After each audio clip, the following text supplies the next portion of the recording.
علی حبیبک خیر الخلق کلہم هو الحبیب الذی ترجى شفاعته لكل هول من الاحوال مقتحم فاق النبیین فی خلق وفی خلق ولم یدانوه فی علم ولا کرم بلغ العلا بکمالہ کشف الدجی بجمالہ حسنت جمیع خصالہ صلوا علیہ وآلہ الصلاۃ والسلام علیک یا سیدی یا رسول اللہ وعلی آلک واصحابک یا سیدی یا حبیب اللہ۔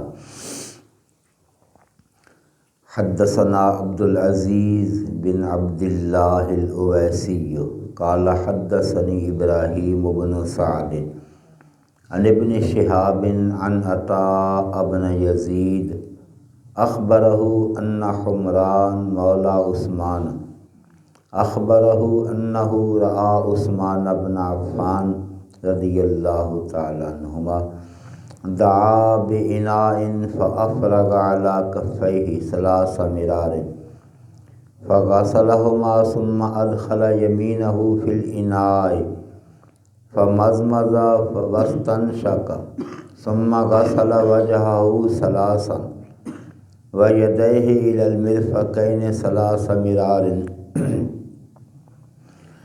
ثم مسح براسه ثم غسل رجليه 3 مرار إلى الكعبين ثم قال رسول الله صلى الله عليه وسلم من تودع نحو وضوئي هذا ثم صلى ركعتين لا يحدث فيهما نفسه غفر له ما تقدم من ذنبه۔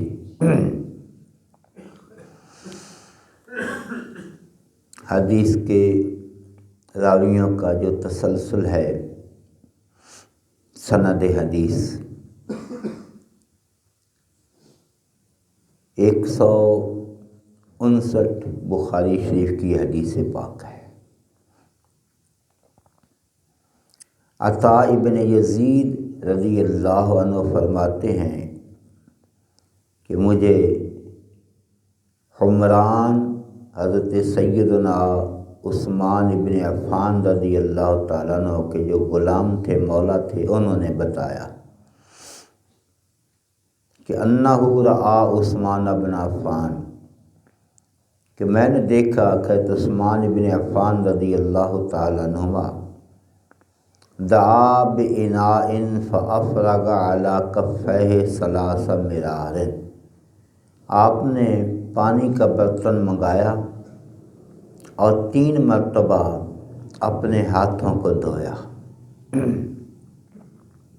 فغسلہما ثم ادخل یمینہ فی الاناء، تو پھر آپ نے اپنا دایاں ہاتھ برتن میں ڈالا۔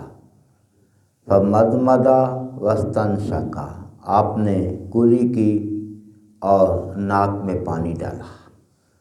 ثم غسل وجہہ 3، پھر آپ نے 3 مرتبہ اپنے چہرے کو دھویا۔ وَيَدَيْهِ إِلَى الْمِرْفَقَيْنِ 3 مرار، اور 3 مرتبہ اپنے ہاتھوں کو کونیوں سمیت دھویا۔ ثم مسح براسہ، پھر آپ نے سر کا مسح کیا۔ ثم غسل رجليه 3 مرار إلى الكعبين، پھر آپ نے اپنے دونوں پاؤں کو ٹخنوں سمیت 3 مرتبہ دھویا۔ ثم قال، پھر آپ نے فرمایا، قال رسول اللہ صلی اللہ علیہ وسلم، نبی رحمت علیہ السلام نے فرمایا، من توضأ نحو وضوئي هذا، جس نے بھی وضو کیا اس طرح جس طرح کہ میں نے کیا ہے، ثم صلی رکعتین، پھر اس نے 2 رکعت ادا کی، لا یحدث فیہما نفسہ، اور اپنے خیالات میں محو نہ رہا، غفر لہ ما تقدم من ذنبہ، اس کے اللہ تعالیٰ پچھلے سارے گناہ معاف کر دے گا۔ یہ وضو کا طریقہ حضرت سیدنا عثمان ذو النورین رضی اللہ تعالیٰ عنہ نے جو وضو کیا ہے، جس کو ان کے غلام حضرت حمران نے دیکھا ہے اور آگے بیان کیا ہے کہ آپ نے وضو کے بعد یہ فرمایا ہے کہ اس طرح نبی کریم علیہ الصلوۃ والسلام وضو فرمایا کرتے تھے۔ اب اس میں دو چیزیں ہیں۔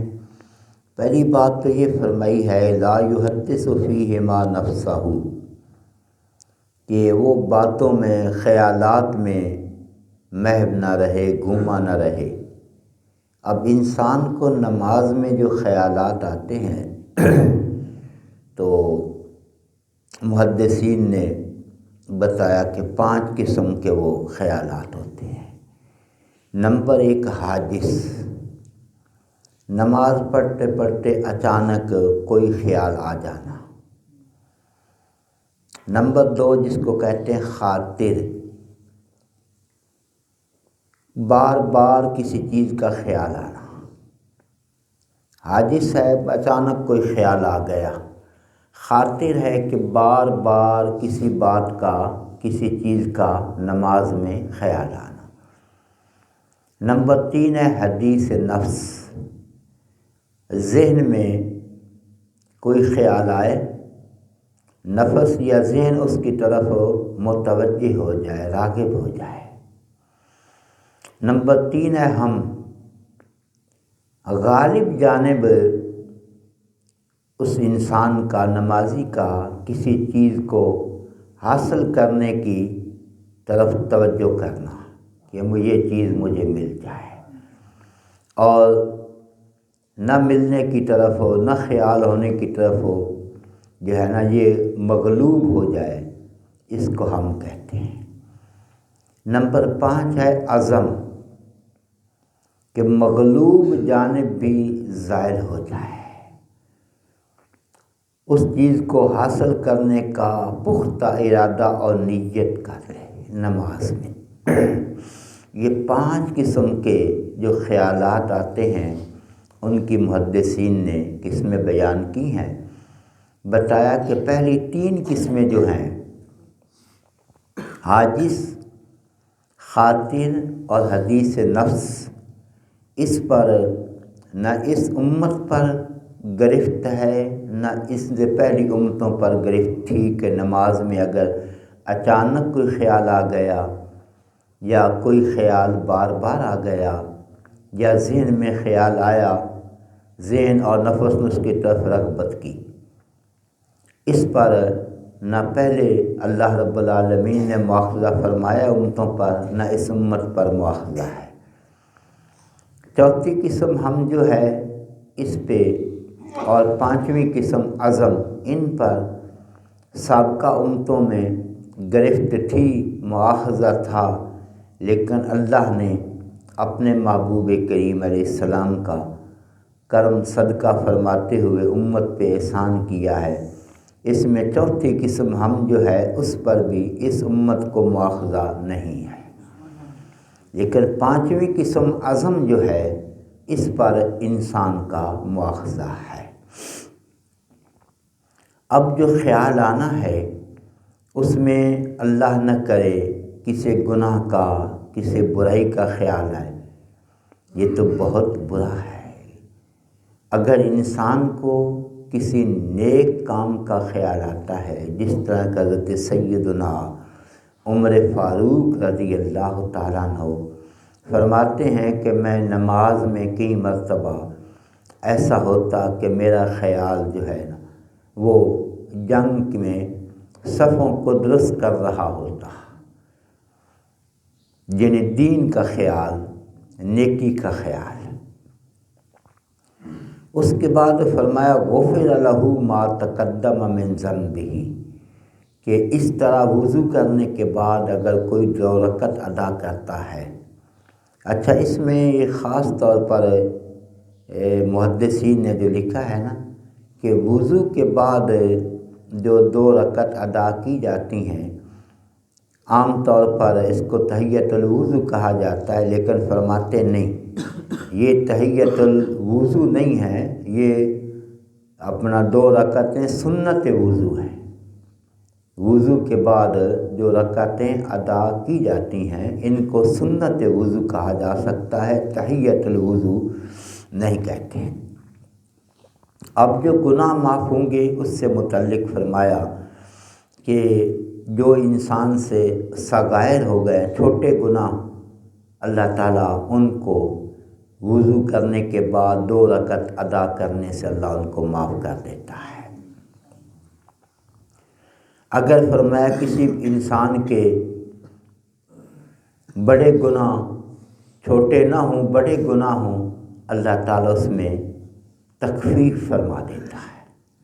اگر ایسا شخص ہے جس کے چھوٹے یا بڑے گناہ نہیں ہیں، اللہ تعالیٰ پھر اس کے درجات کو بلند کر دیتا ہے۔ حضرت سیدنا بلال حبشی رضی اللہ تعالیٰ عنہ، آپ سے حضور نبی رحمت علیہ السلام نے شب معراج میں واپسی پہ ارشاد فرمایا تھا کہ بلال، تو ایسا کون سا عمل کرتا ہے جو اللہ کی بارگاہ میں اتنا مقبول بھی ہے اور جس کی وجہ سے اللہ نے تجھے یہ مقام بھی عطا کیا ہے، ایسا کون سا عمل ہے؟ عرض کی یا رسول اللہ صلی اللہ علیہ وسلم، کوئی ایسا میرے پاس عمل تو نہیں ہے، بس یہ ہے کہ میں ہر نماز کے لیے وضو کرتا ہوں۔ یعنی ایک وضو سے بھی اگر وضو ہے تو دوسری نماز پڑھی جا سکتی ہے نا، تو فرمایا میں ہر نماز کے لیے وضو کرتا ہوں اور ہر وضو کے بعد میں 2 رکعت سنت وضو ادا کرتا ہوں۔ نبی کریم علیہ السلام کے اس پہ خاموش ہو جانا بتاتا ہے کہ اتنا یہ مقبول عمل ہے، جس کی وجہ سے فرمایا کہ میں نے شب معراج جنت میں تیرے قدموں کی آہٹ کو اپنے آگے پایا ہے۔ تو اتنا یہ مقبول عمل ہے، اور یہ وضو کا طریقہ ہے کہ ترتیب سے وضو کرنا ہے۔ 3 مرتبہ چہرے کو، ہاتھوں کو اور پاؤں کو دھونا ہے، جبکہ سر کا مسح جو ہے وہ 1 مرتبہ کرنا ہے، جس میں ایک مرتبہ پانی کا ان اعضاء پہ بہا دینا، چہرہ، ہاتھ اور پاؤں پر، یہ فرض ہے۔ ان میں سے اگر کوئی جگہ خشک رہ جائے وضو نہیں ہوگا، اگر وضو نہ ہوا تو اس کی نماز نہیں ہوگی۔ جبکہ سر کا مسح جو ہے 1/4 1 مرتبہ یہ فرض ہے، اگر پورے سر کا مسح کر لیتا ہے تو یہ فرض کے ساتھ سنت بھی ادا ہو جائے گی۔ اگر سر کا مسح کرتے ہوئے تینوں انگلیوں کو ملا کر سر کے اگلے حصے سے مسح شروع کرتا ہے، پیچھے تک لے جاتا ہے، پھر اپنے ہاتھوں کو واپس لے آتا ہے، تو یہ فرض، سنت اور مستحب سارے ادا ہو جائیں گے۔ یہ نماز کے لیے جو وضو ہے، نماز جنت کی کنجی ہے، اور نماز کی کنجی طہارت یعنی وضو ہے۔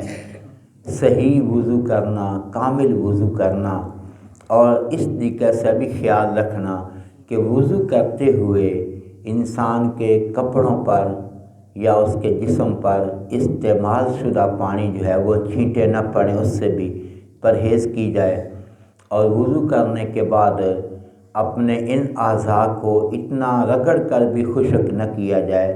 فرمایا کہ جو وضو کے پانی کی نمی ہے یہ بھی قیامت کو تمہارے نیکیوں کے پلڑے میں رکھی جائے گی۔